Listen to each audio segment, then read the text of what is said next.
Bonjour à tous, bienvenue donc dans ce nouveau webinar, Résister aux attaques de ransomware.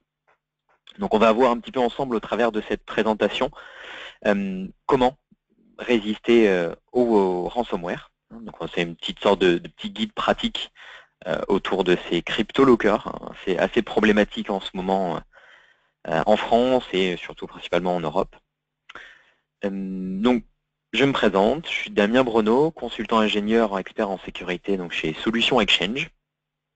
Et donc nous allons discuter aujourd'hui comment résister aux attaques de ransomware. Donc je vois que beaucoup de personnes sont déjà arrivées, on va pouvoir commencer. Les suivants prendront à la suite.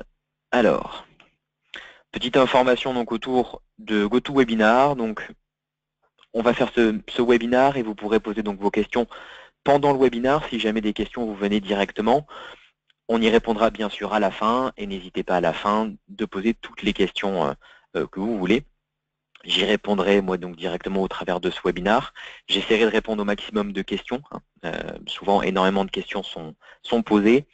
Nous reprendrons contact avec ceux donc, pour lesquels donc, les questions n'ont pas été répondues et ou si jamais vous souhaitez avoir plus d'informations, on vous donnera des détails sur comment nous contacter, donc les adresses mail, les informations de site web et autres. Le programme du webinar d'aujourd'hui, donc autour des ransomware. Tout d'abord, pourquoi parlons-nous de ransomware? Ensuite, comment les postes de travail sont-ils infectés? Principalement, c'est ce que l'on va voir. Les ransomware arrivent malheureusement au travers des postes utilisateurs. Comment fonctionne le ransomware? Comment résister à une attaque par ransomware dans votre environnement? C'est bien sûr ce pourquoi tout le monde est présent dans ce webinar. C'est un point extrêmement important. Nous verrons bien sûr après les questions-réponses. Donc n'hésitez pas pendant ce webinaire, comme je vous l'expliquais justement avant, de poser les questions si vous en avez. On y répondra bien sûr à la fin. Et vous êtes donc tous au courant, il y a un petit BB-8 de Star Wars en Bluetooth donc, à gagner à la fin de ce webinaire. Donc les utilisateurs, la personne qui sera tirée au sort sera contactée par la suite. Première étape pour lutter contre les ransomware, définir le problème. Donc sur pourquoi parle-t-on justement donc de ransomware. Quelques petits chiffres justement autour de cette problématique des crypto-lockers. À lui seul, CryptoWall, la version 3.0, a déjà coûté pas loin de 325 millions de dollars. C'est juste énorme. Et c'est surtout la problématique principale, c'est que beaucoup d'entreprises ne se sont pas préparées à ce type d'attaque. C'est pour ça que ce guide est ici et très important. Et donc, du coup, leur seule solution, ils n'ont pas pu faire de restauration ou de choses comme ça, la seule solution, ça a été de payer. Et c'est vrai que la problématique du coup de payer, c'est que ça renforce les personnes qui envoient ces crypto-lockers. Pour un particulier à peu près, qui a ces données qui sont cryptées, ça coûte entre 150 et 500 dollars pour faire décrypter ces données, quand ça fonctionne, bien sûr. Et un des cas qui a fait grand bruit, justement, c'est le Presbyterian Medical Center, en février dernier, qui a dépensé 17 000 dollars juste donc pour décrypter ces données. Alors, principalement, c'est pour ça qu'on vous a mis la conversion en Bitcoin. Conversion avec donc la mise à jour des données à quelques mois près. Donc voilà, c'est la monnaie qui est utilisée par ces pirates utilisant donc ces ransomware. Donc ça fait 30 bitcoins pour ceux qui voudraient avoir l'information. Ce qu'on a dit donc justement avec ces différentes attaques, les questions primordiales, quelles mesures n'ont pas été prises pour empêcher cette attaque par le Presbyterian Medical Center ou par les entreprises typiquement qui ont été donc attaquées par le CryptoWall, quels étaient les points faibles de l'infrastructure et qui est responsable de cette situation. Voilà les informations qui sont extrêmement importantes à garder en mémoire tout au long donc, de ce webinaire, puisqu'on va apprendre justement à répondre à ces questions et du coup à se prémunir de tous ces ransomware. Étape 2, face à l'ennemi. C'est un point important, mais il faut comprendre justement qui sont ces crypto-lockers.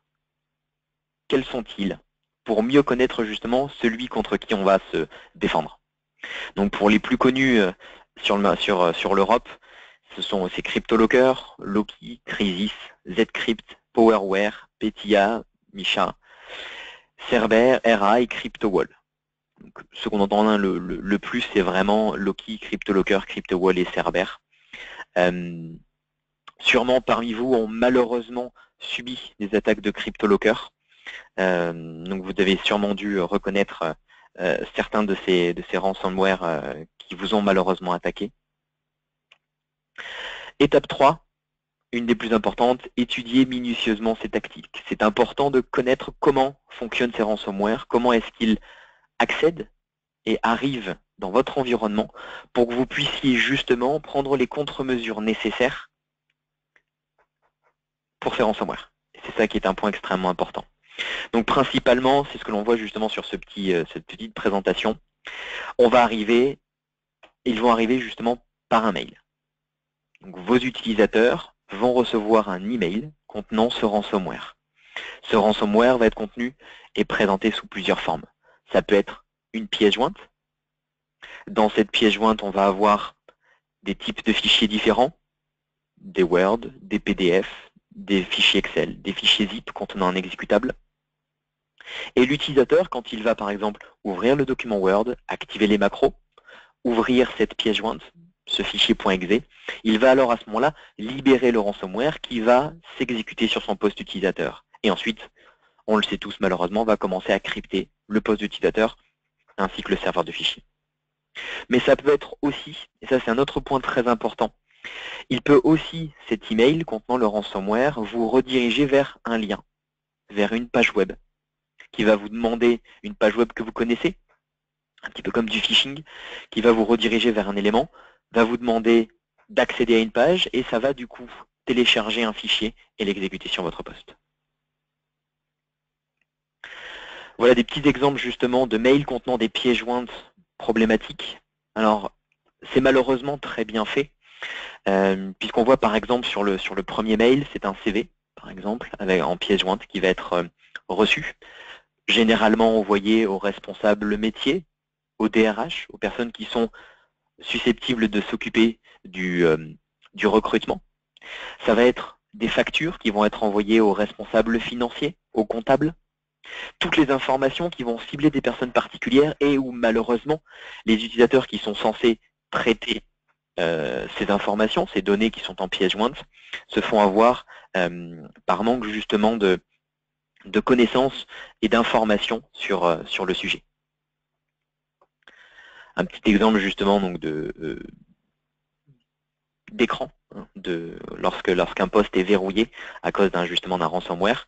Là par exemple c'est le ransomware Petya qui a fait beaucoup de bruit en ce début d'année.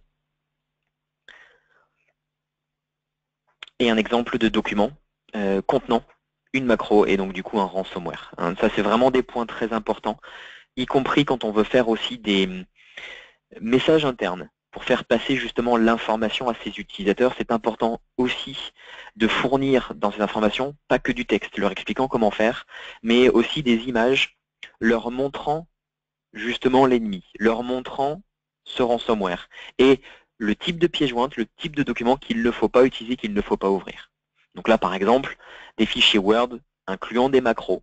Très important de leur expliquer de ne surtout pas activer les macros lorsqu'elles ont été bloquées justement par Word. Et donc l'autre cas, donc pas des pièces jointes cette fois-ci, une redirection vers un site web, qui est en général un site web, une copie d'un site web extrêmement connu. Il faut éduquer les utilisateurs à faire attention justement au site web sur lequel ils sont redirigés. Sur le screenshot que l'on voit justement ici, on se dit que c'est Facebook. Je vais rentrer mes identifiants et je vais me connecter à Facebook. Ce n'est pas du tout le cas, et c'est ce que l'on présente justement sur les petites lignes du dessous, et c'est ça qui est un petit peu problématique. Hein. Notre cerveau interprète ce que l'on lit par rapport à quelque chose que l'on connaît. Donc typiquement, ce que l'on voit, facebook.com n'est pas facebook.com. C'est très important. Je vous laisse le lire. On voit Facebook. Le problème, c'est que c'est pas écrit pareil. Ici, le Facebook, au lieu de 2 O, on a 2 0. Même chose, par exemple, pour Twitter. On voit pas bien la différence, twitter.com et twitter.com. Dans le premier cas, typiquement donc des sites de phishing ou ici pour les sites utilisés par les ransomware, c'est pas un W, ce sont 2 lettre V. Et c'est ça la grosse problématique, c'est quand on va trop vite, quand on ne connaissait pas l'expéditeur d'un email et qu'on va directement vers le lien qui est inscrit justement dans cet email et que l'on voit le même visuel que l'on a l'habitude, sur l'interface web, la page d'adresse, on voit l'URL qu'on a l'habitude de voir. On ne fait pas forcément attention aux différents caractères. Donc ça, ce sont des points aussi très importants sur lesquels il faut éduquer et informer justement les utilisateurs. Étape 4, évaluer vos risques. Une des premières étapes les plus importantes pour vous aider justement à vous prémunir contre les ransomware, c'est une étude sur vous-même en fait. C'est un regard sur votre infrastructure et savoir un petit peu ce qui s'est passé. Quels dossiers partagés sont attaqués? Quelles données sensibles sont l'objet d'une attaque? Quelle machine a été patient X? Jusqu'à quelle profondeur les ransomware peuvent-ils fouiller dans vos serveurs? Ce sont des questions très importantes quand vous avez déjà été soumis à une attaque de ransomware pour éviter justement d'être à nouveau attaqué par un ransomware. C'est important de se poser des questions quand on a été attaqué ou justement avant que l'on puisse être attaqué. C'est très important justement pour apprendre comment construire une stratégie efficace contre les ransomware. Étape numéro 5, reconnaître l'attaque, ce dont on a parlé justement un petit peu tout à l'heure, c'est identifier comment ce ransomware agit sur notre infrastructure pour que l'on puisse intervenir sur les différentes étapes avant que justement ça devienne critique. Donc cette étape est assez simple. Intrusion de la part du ransomware, donc comme on a vu, par email, par une URL. Il va s'installer ou simplement créer des clés de registre ou s'exécuter simplement sur le poste de l'utilisateur. Il va générer en local les clés d'encryptage et il va commencer par l'encryptage des données. D'abord par le poste de l'utilisateur et ensuite tous les partages auxquels il a accès depuis le poste de cet utilisateur. Et là, il va afficher la page d'extorsion de fonds et vous demander donc pour décrypter automatiquement donc ces différents fichiers de payer une rançon. Voici quelques exemples de la majorité donc des ransomware que l'on a vu justement tout à l'heure. Donc il y a beaucoup d'extensions différentes sur les plus gros ransomware que l'on a vu donc tout à l'heure. Vous avez vu .ecc, .z, .loki, .supercrypt, etc. Étape 6, pour commencer justement à se prévenir tout ça, configurer correctement la politique de groupe. C'est aussi un point extrêmement important. Afficher des extensions des fichiers masqués sur tous les postes de travail pour être capable d'identifier rapidement, comme on l'a vu justement tout à l'heure, quand vous avez déjà été la cible d'une attaque de ransomware, qui était justement ce patient X, ce premier patient infecté. Configurer la politique de contrôle des applications pour tout rejeter et n'accepter que les logiciels nécessaires. C'est un point important aussi pour être sûr que sur les postes des utilisateurs, rien autre que les logiciels corporate vont pouvoir être exécutés justement sur ces machines pour éviter justement l'exécution de ransomware. Et configurer la politique de restriction des logiciels de façon à ce que les utilisateurs n'exécutent pas d'extensions non autorisées. C'est ça qui va vous permettre de construire une stratégie efficace contre les ransomware. Il faut aussi désactiver tout ce qui est autoplay, autorun sur les postes de travail pour justement éviter cette problématique de si jamais un utilisateur reçoit par email un ransomware, qu'il puisse automatiquement s'exécuter sans que l'utilisateur puisse accepter ou faire des éléments comme ça. Ou alors il faut tout simplement désactiver l'exécution de pièces jointes aux emails. Ou alors, pour les entreprises justement qui disposent de ça, mettre en quarantaine toutes les pièces jointes en utilisant les filtres spam ou utiliser des logiciels, des outils anti-spam qui sont un peu plus avancés et qui fonctionnent par exemple comme système de bac à sable. Avant que la pièce jointe soit délivrée à l'utilisateur final, elle va passer au travers donc de cette zone de quarantaine de l'outil de spam, va être traitée, va être vérifiée. Sur les anti-spam, beaucoup de choses vont être faites. Vérifier que la pièce jointe ne contient pas un logiciel malveillant, ou alors que les URL vers lesquelles redirige justement cet email ne sont pas des URL de phishing. Donc voilà, quelques anti-spam sont capables de faire des choses comme ça. Donc ça fait partie entièrement de cette stratégie contre les ransomware. Et bien sûr, l'autre partie extrêmement importante, limiter les accès des utilisateurs aux disques partagés en affectant des autorisations NTFS par l'intermédiaire de groupes de sécurité, c'est-à-dire rationaliser les accès au partage de fichiers. Et ce qui est expliqué ici, c'est éviter le plus possible de donner des permissions directes aux utilisateurs sur les partages, qui du coup en fait rend la configuration et les accès au partage futur très complexes pour administrer tout ça. Donc c'est beaucoup plus simple de gérer tout cela au travers de groupes de sécurité et simplement en ajoutant les utilisateurs dans les bons groupes. Étape 7, préparez-vous aux intrusions. On a pu définir, identifier donc quel était notre assaillant, connaître nos faiblesses, nos failles, et maintenant on va pouvoir se préparer à ces intrusions. Il faut fractionner son réseau en différentes zones, à accès unique chacune. Configurer le pare-feu pour n'accepter que les ports et les autres dont on a besoin.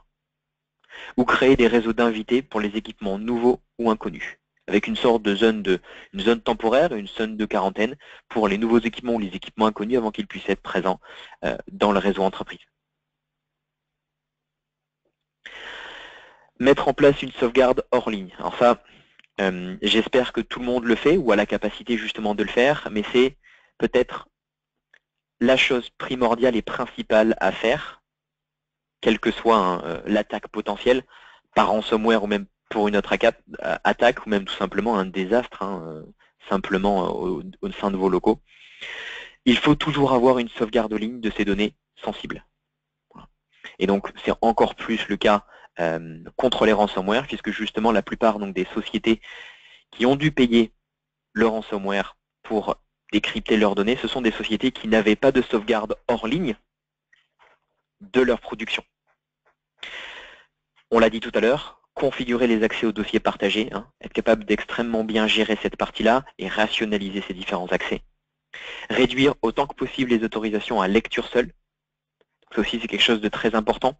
Éviter que tout le monde ait des accès plus importants qu'il ne le devrait sur les espaces de partage. Je sais que c'est complexe en pratique à mettre en œuvre. Il y a toujours une différence entre la théorie, ce qu'il faudrait mettre en place, et la pratique, ce que l'on peut faire au quotidien et avec les utilisateurs. Mais c'est vrai que c'est important aussi de mettre ça en place et aussi de les éduquer, de leur expliquer justement pourquoi on doit limiter ces types d'accès, justement pour renforcer la sécurité et se prémunir de possibles attaques comme ça. Installer les derniers correctifs et dernières mises à jour, bien sûr, pour toujours être justement à jour et éviter des possibles failles de sécurité au niveau des logiciels. Et le dernier point qui est le plus important, parce que c'est bien aussi de pouvoir verrouiller tout l'environnement, mais c'est le point le plus important sur lequel il faut travailler, c'est la formation des employés et des cadres. Ce sont eux qui vont recevoir les ransomware. C'est par eux que le ransomware arrive sur l'infrastructure IT, sur l'environnement. Et c'est par eux que le ransomware va pouvoir crypter les données de l'entreprise. Donc c'est peut-être aussi le point le plus important au sein de cette politique contre les ransomware, la formation et l'information aux utilisateurs. Étape 8, réaliser la première moitié de la stratégie de lutte contre les ransomware. C'est donc ce qu'on a vu tout à l'heure. Désactiver les macros de script des fichiers Office qui sont envoyés par email. Activer les bloqueurs de publicité, de script. Bloquer les adresses Tor.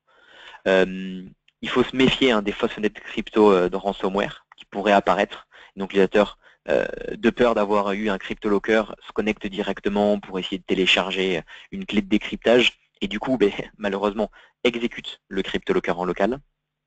Et crée des systèmes pot de miel pour ransomware. Cette partie est un petit peu complexe, mais c'est important aussi pour avoir un environnement totalement sain et capable de lutter très efficacement justement contre ces ransomware. Et là, bien sûr, vous avez fait la moitié du travail. La dernière partie, la visibilité. C'est le mot-clé et un mot extrêmement important.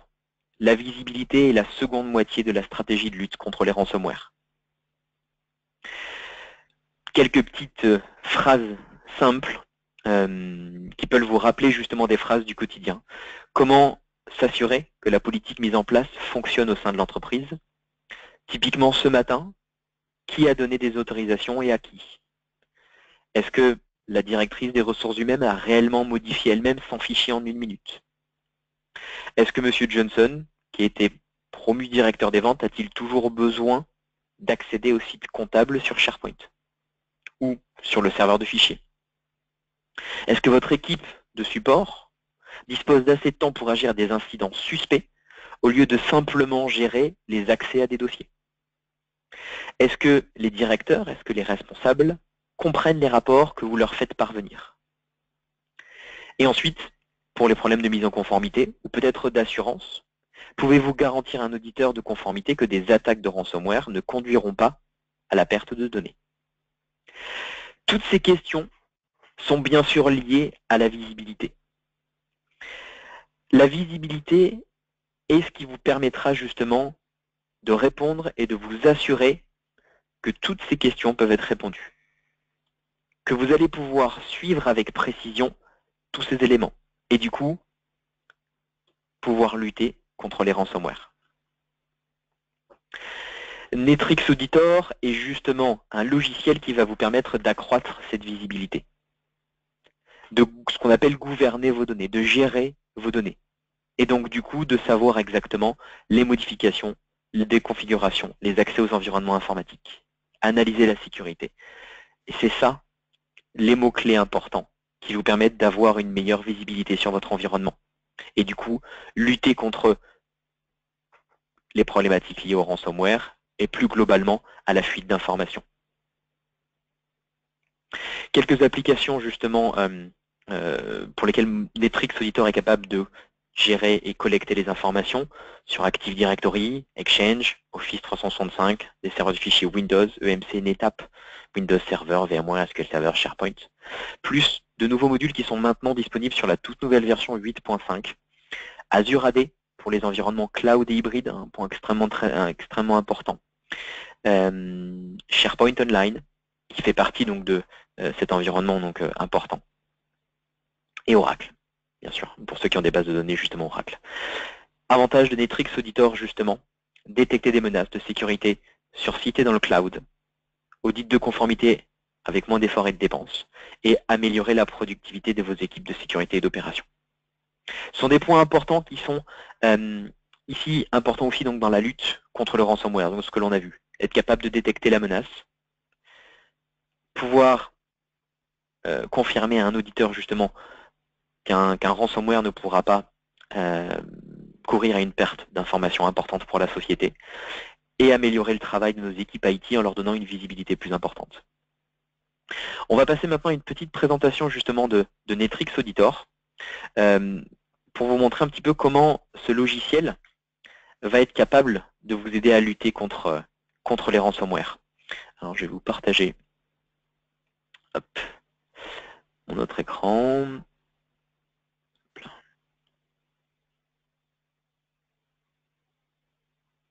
Voilà. Donc là on est sur une machine virtuelle donc sur laquelle j'ai mon serveur Netrix qui est installé. Et on a cet accès au client Netrix Auditor, puisqu'on a pu collecter donc les informations sur le serveur de fichiers, sur l'Active Directory, sur l'ensemble de mon infrastructure IT pour que je puisse avoir une visibilité complète de cet environnement. Pour que je puisse justement identifier des modifications ou des accès un petit peu suspects. Alors, comme on a vu justement au travers de ce petit guide pratique de lutte contre les ransomware, on va avoir un accès à tout un ensemble de rapports qui me permettent justement d'identifier en amont des potentielles failles de sécurité sur ce qu'on appelle justement les activités utilisateurs suspectes. Sur tout ce qui est les privilèges d'élévation, par exemple, avec la possibilité d'identifier des utilisateurs qui sont temporairement dans un groupe à privilèges. Donc des utilisateurs qui ont été ajoutés dans un groupe et ensuite ont été retirés de ce groupe. Identifier des activités suspectes, tout ce qui est par exemple activités en dehors des heures de travail. Les fichiers suspects, très important aussi pour pouvoir par exemple découvrir aussi un poste sur lequel on peut avoir potentiellement des fichiers suspects. et tout ce qui est lié justement à l'accès aux données. Et donc, aux accès aux données qui sont justement suspects. On l'a vu tout à l'heure, une utilisatrice qui, par exemple, sur simplement 1 minute, 5 minutes, fait un gros changement justement une grande quantité d'activités. Identifier ce que l'on appelle les accès, les permissions d'accès excessives, pardon. Donc ce seraient des utilisateurs qui ont des accès sur différents partages et qui n'ont fait aucun accès sur une période de temps bien déterminée. Donc ça, c'est un des points très importants pour justement limiter qui peut accéder à quoi, et donc du coup limiter ce à quoi va avoir accès justement un ransomware, ce que l'on a vu donc tout à l'heure avec des personnes qui changent de service, hein, c'est la problématique principale. On va lui donner des accès sur son nouvel espace, mais on va difficilement lui retirer justement ses anciens accès, tout simplement parce que il nous manque le mot-clé, ce que l'on a vu tout à l'heure justement, c'est-à-dire la visibilité. C'est-à-dire on n'a pas la visibilité sur ce à quoi avait accès cet utilisateur. Donc Netrix Auditor permet de répondre à ces différentes questions, faire d'abord un listing des accès d'un utilisateur sur l'ensemble de mon environnement pour être capable de plus facilement lui retirer ses accès. Et donc tout ça permettant justement de prouver par exemple à un auditeur que je suis conforme aux différentes normes, que je vais pouvoir, j'ai mis en place des éléments pour lutter justement contre les ransomware, pouvoir fournir à la direction, aux responsables métiers, tout un ensemble de rapports qui leur permettent de voir aussi l'activité sur l'environnement, qui puissent vous aider à déceler des activités suspectes,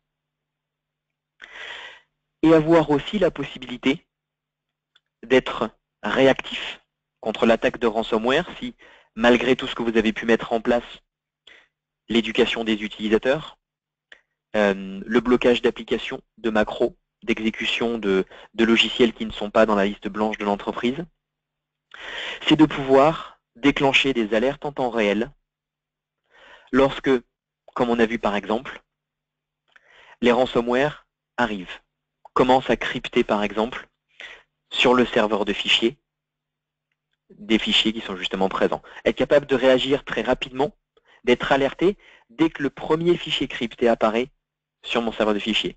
Ou alors, même être encore plus proactif et de pouvoir détecter quel est le patient X avant que le ransomware ait le temps de commencer à crypter justement sur mon serveur de fichiers, en mettant pareil ces alertes en temps réel, cette fois-ci sur les postes utilisateurs, et de détecter sur ces postes utilisateurs les ransomware, justement, les fichiers qui commencent à être cryptés.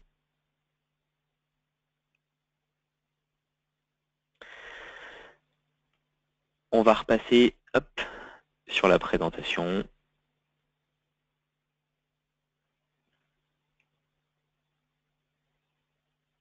Hop.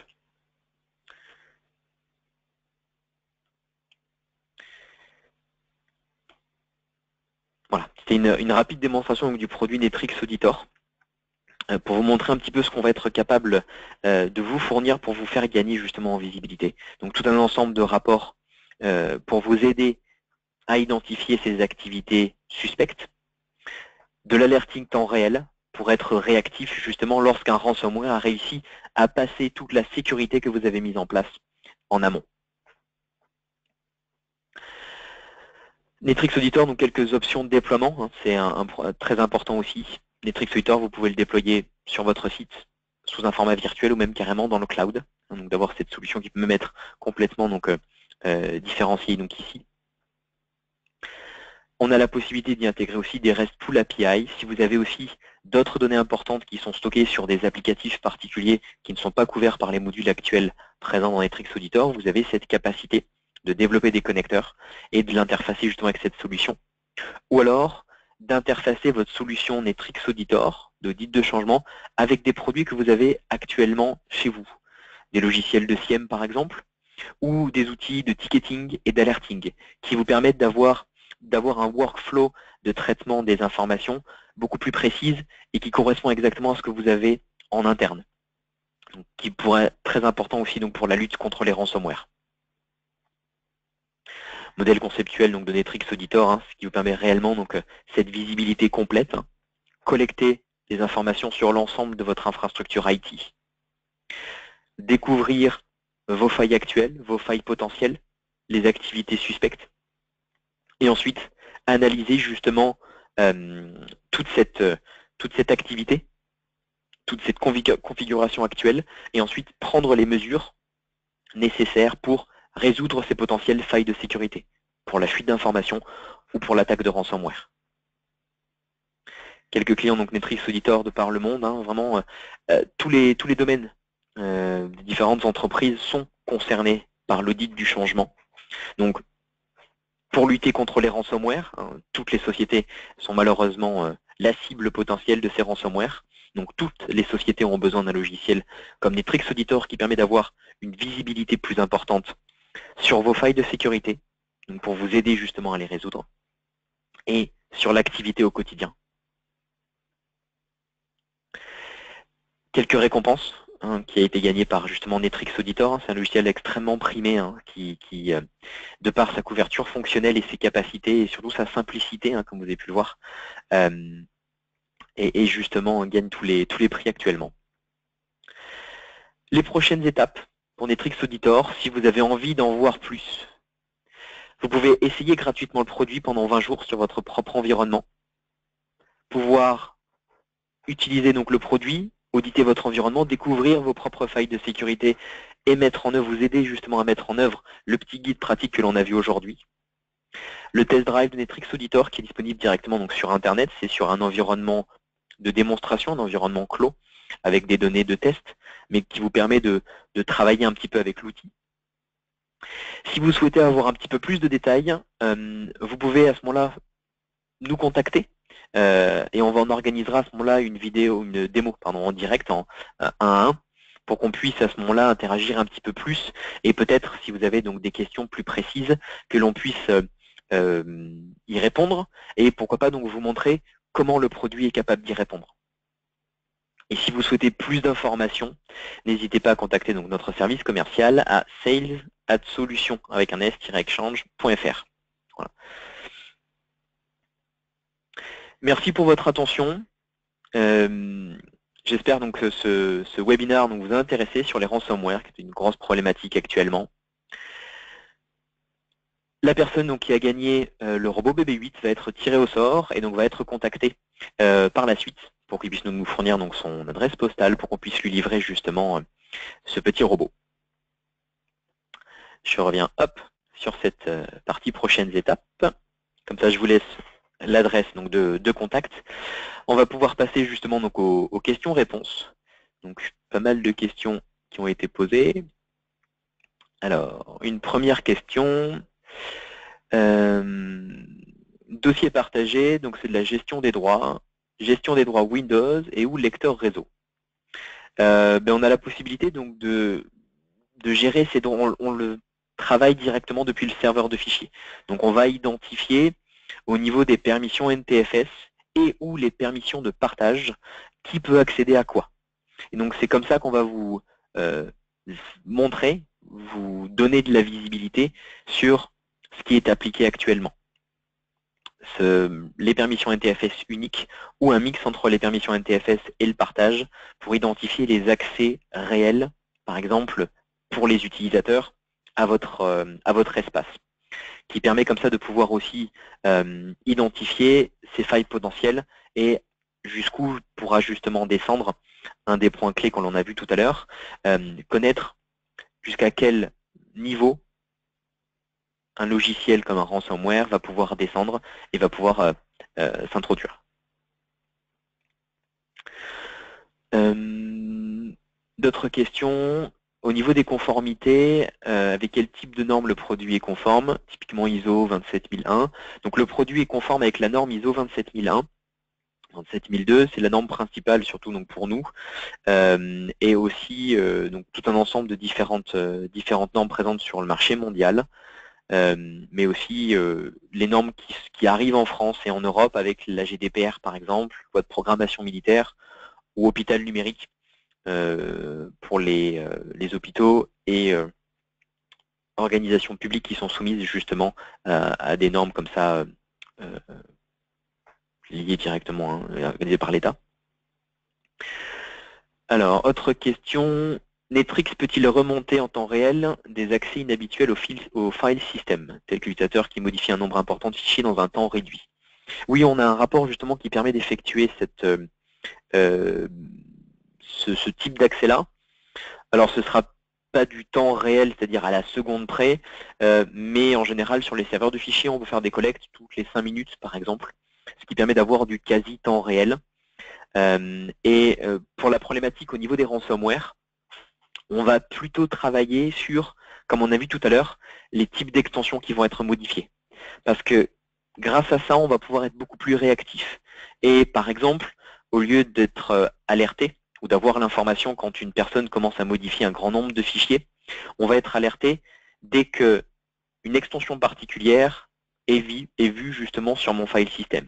Et surtout, ça peut me permettre aussi de pouvoir déporter cette information, cet alerting, à un niveau beaucoup plus en amont, et donc de le positionner sur le serveur, sur les postes utilisateurs, pardon, et donc d'avoir ce côté réactif beaucoup plus important.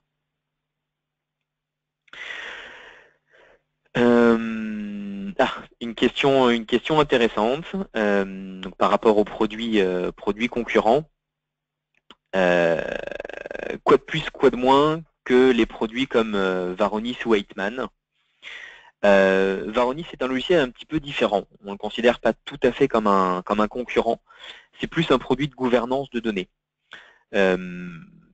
Netrix va vraiment être positionné comme un outil d'audit du changement. On va avoir tout un ensemble de rapports qui sont aussi donc disponibles dans Varonis sur l'activité des utilisateurs, sur les notions de configuration, de visibilité accrue sur les permissions sur les partages, les éléments comme ça. De l'alerting en temps réel, donc, qui est une option chez Varonis qui est inclus dans la solution Netrix Auditor. Ça c'est un petit point différenciateur. Et là où on va avoir une énorme différence, ça va être sur ses capacités de recherche intuitive, parce qu'on va avoir un outil qui permet d'effectuer des recherches à la mode Google, en rentrant simplement par exemple un mot-clé, et donc de pouvoir identifier comme ça toute l'activité typiquement autour d'un nom de fichier. Quand vous avez des fichiers extrêmement sensibles, c'est de pouvoir comme ça avoir simplement une liste de l'activité autour de ce fichier et pouvoir déceler des failles de sécurité et surtout des fuites d'informations potentielles. Et la couverture fonctionnelle qui permet d'avoir un réel produit d'audit du changement qui permet de renforcer la sécurité de l'ensemble de son système d'information par rapport à un autre produit comme Varonis par exemple qui a une couverture fonctionnelle beaucoup plus limitée. Et l'autre produit, Eightman, c'est un produit qui est, c'est un produit qui est très ancien, qui n'a pas beaucoup évolué et surtout c'est un produit qui est extrêmement complexe et qui du coup, pour ce qu'il fait, c'est-à-dire rien de plus que Netrix Auditor, c'est un produit qui malheureusement a du mal à se placer sur ce milieu de l'audit du changement. Autre question. Netrix Auditor peut-il loguer les accès modifications au regedit sur les postes clients ou seulement les accès aux fichiers? Excellente question parce que justement on en a parlé tout à l'heure. Il y a pas mal de ransomware qui par exemple créent des clés de registre avant de commencer même à encrypter le poste utilisateur. Donc oui, on a cette possibilité-là avec Netrix Auditor.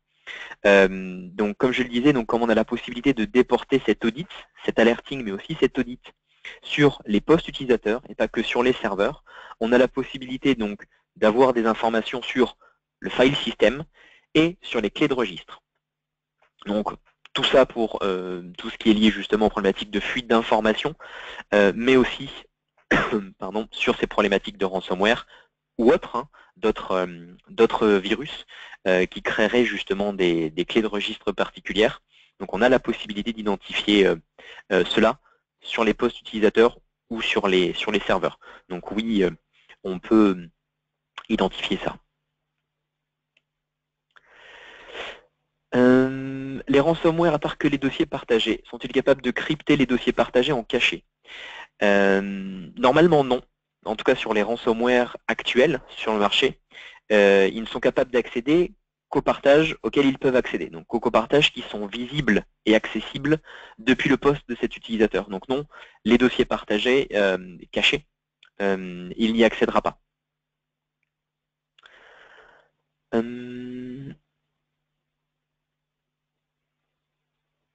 Donc non, voilà, une autre question, donc là un petit peu plus commerciale, sur le licensing donc de Netrix Auditor. Netrix peut-il déceler les attaques, le mode de licensing Netrix, c'est au nombre d'utilisateurs. C'est pas au nombre de serveurs, c'est pas à la volumétrie. Le système est vraiment très simple, c'est à l'utilisateur actif et au module qui vous intéresse. Comme vous avez vu, il y a plusieurs modules qui sont disponibles dans cette suite logicielle. Ça, c'est un point important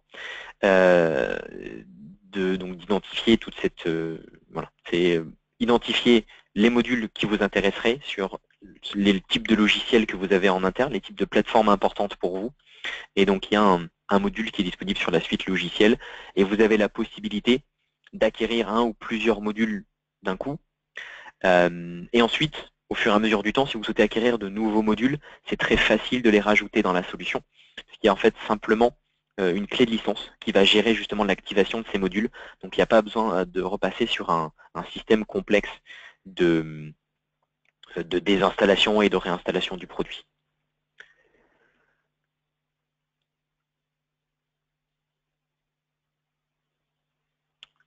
Que peut-on auditer sur la partie VMware? Sur la partie VMware, on peut auditer tout ce que l'on va retrouver sur l'environnement vCenter avec les avantages principaux, en fait, qu'on va avoir toute une historisation de ces actions que l'on ne peut pas avoir justement avec le vCenter. Et surtout, c'est que ça s'intègre au travers de la solution Netrix et donc du coup de l'outil de recherche intuitif qui permet d'effectuer des recherches sur l'ensemble de l'environnement d'un coup. Si vous souhaitez un petit peu plus d'informations sur toute cette partie justement sur des modules particuliers, si vous avez des questions sur des modules particuliers, n'hésitez pas à envoyer un mail à sales@solution-exchange.fr que j'ai laissé justement à l'écran, que je vais vous mettre d'ailleurs que je vous mettrai justement dans le chat. N'hésitez pas surtout à envoyer un mail et donc demander une démonstration si vous êtes intéressé pour aller plus loin sur des modules qui sont importants donc, pour vous.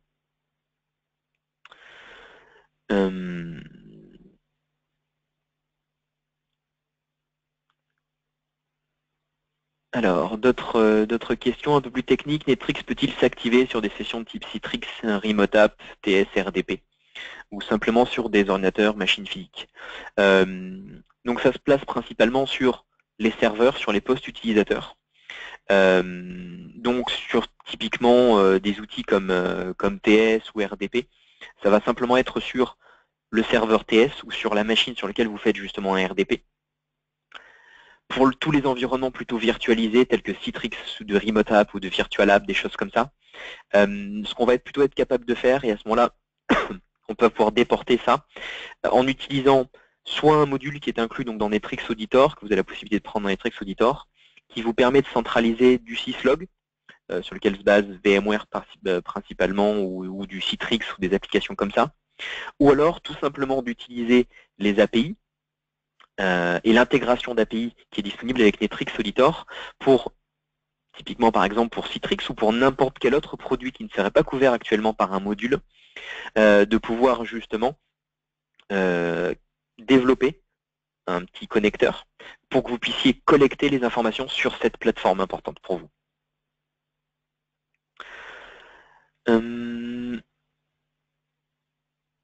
Peut-on dire qu'un serveur de fichiers Linux offre moins de prise au ransomware qu'un serveur Windows?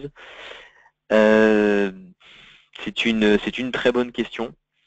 Normalement oui, mais certains malheureusement ransomware accèdent quand même au partage sur les systèmes de fichiers Linux, mais ça reste quand même, comme Microsoft est quand même la plateforme utilisée par les 3/4, même plus des 3/4 des entreprises dans le monde. Donc ces ransomware utilisent des outils qui sont fonctionnels sur les environnements Windows.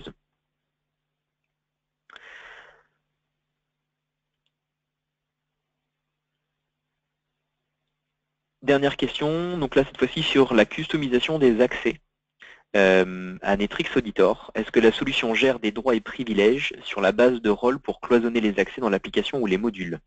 Oui, tout à fait. Vous avez la possibilité dans Netrix Auditor de différencier les accès justement à cette console cliente. Donc différencier les accès aux données d'audit, avec la possibilité, quand les utilisateurs vont se connecter sur cette console cliente, de leur définir un environnement une source de données pour lesquelles ils vont pouvoir avoir accès, générer des rapports, s'abonner à des rapports et des éléments comme ça.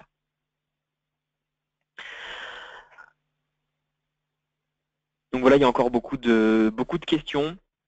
N'hésitez pas donc à revenir vers nous, sales@solution-exchange.fr, si vous avez besoin de plus de précision, si vous avez besoin d'une démonstration, si vous êtes intéressé justement par le produit Netrix Auditor, pour réaliser une prochaine étape, faire un test de la solution dans votre environnement, ou une démonstration, ou même tout simplement pour poser d'autres questions. Je vous remercie d'avoir participé à ce webinaire. N'hésitez pas à venir justement sur notre site web, netrix.solution-exchange.fr, de demander plus d'informations à la même adresse mail, pour suivre donc les différentes évolutions, et n'hésitez pas à participer à nos prochains webinaires qui vont être toujours sur des éléments particuliers et des problématiques rencontrées en entreprise. Ah, dernière question, est-il possible? Oui, voilà. Je vois, est-il possible d'avoir l'enregistrement audio-vidéo de cette session? Merci Brigitte, pas de problème. Vous allez recevoir de toute façon par mail un lien pour revisionner justement ce webinaire. Tous les participants ou les personnes qui se sont inscrites le recevront en avant-première, et bien sûr tout le monde aussi recevra ce webinaire. Donc oui, pas de problème. Vous pourrez revisionner ce webinaire, ou si malheureusement vous êtes arrivé au milieu de cette présentation, vous pourrez le revoir en entier. Merci à tous, bonne fin de journée et à très bientôt.